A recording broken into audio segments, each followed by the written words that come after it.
আমরা এবার একটু চট্টগ্রামে যুক্ত হতে চাই। জাতীয় সংসদ নির্বাচন উপলক্ষে আইনশৃঙ্খলা রক্ষায় সার্বিক নিরাপত্তা ও টহল কার্যক্রম জোরদার করেছে র্যাব। চট্টগ্রামে এনায়েত বাজার মহিলা কলেজ ভোট কেন্দ্র পরিদর্শন শেষে বক্তব্য রাখছেন র্যাব ৭ অধিনায়ক লেফটেন্যান্ট কর্নেল মোহাম্মদ হাফিজুর রহমান। আমরা সরাসরি সেখানে চলে যাচ্ছি।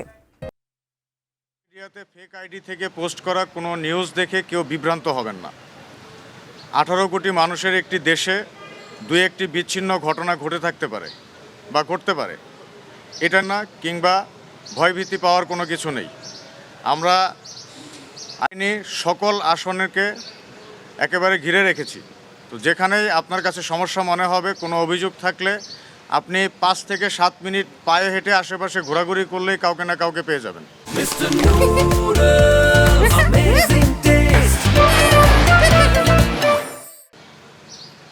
তো সম্পূর্ণ পরিস্থিতি আমাদের নিয়ন্ত্রণে রয়েছে এবং এই পরিস্থিতিটা সম্পূর্ণ নিরাপদ এবং ভোট প্রদানের জন্য সহায়ক ভূমিকায় পালন করছে।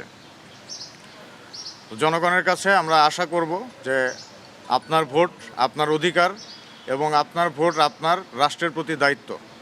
এই দায়িত্ব পালনে আমরা সবাই একসাথে কাজ করি এবং এই নির্বাচনকে সাফল্যমণ্ডিত করি। ধন্যবাদ সবাইকে।